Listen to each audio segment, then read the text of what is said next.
آج میں آپ کو بتاتا ہوں کہ اللہ کے بندے کیسے بنا جاتا ہے۔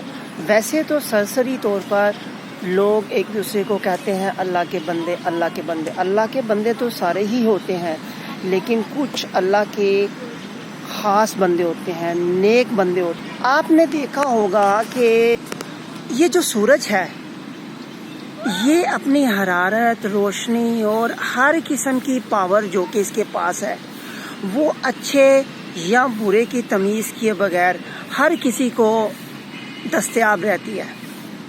اسی طرح پلانٹس ہیں، وہ بغیر یہ دیکھے کہ یہ اچھا ہے یا برا ہے، وہ اپنا پھل بھی ہر کسی کو پرووائڈ کرتے ہیں، سایہ بھی پرووائڈ کرتے ہیں، اور نہ جانے بہت کچھ۔ تو اسی طرح اگر آپ واقعی اللہ کے بندے یعنی کہ نیک بندے یعنی کہ ولی اللہ بننا چاہتے ہیں، تو آج سے رائٹ نو آپ اپنی زندگی میں سب سے اچھا سلوک کرنا شروع کر دیں، بغیر کسی فرق کے، بغیر کسی تمیز کے کہ اس نے فلاں وقت میں میرے ساتھ یہ کیا، اس نے یہ کیا، ایسا ہوا۔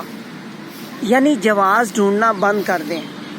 اس کا ظرف اپنا ظرف ہے، آپ کا ظرف اپنا ظرف ہے، سورج کا ظرف اپنا ظرف ہے، درخت کا ظرف اپنا ظرف ہے، زمین کا ظرف اپنا ظرف۔ وہ اپنی تمام جو عنایات ہیں جو کہ اللہ تعالیٰ نے اس کو دی ہیں، وہ آپ کو دیتے ہوئے وہ یہ ہرگز نہیں پوچھتے کہ آپ اچھے ہیں یا برے۔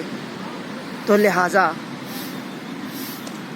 امید ہے کہ آپ سچے معنوں میں اللہ کا دوست یا اللہ کا ولی اللہ بننا چاہیں گے، اور اس کے لیے کیا کرنا ہے یہ آپ کو میں نے بتا دیا ہے۔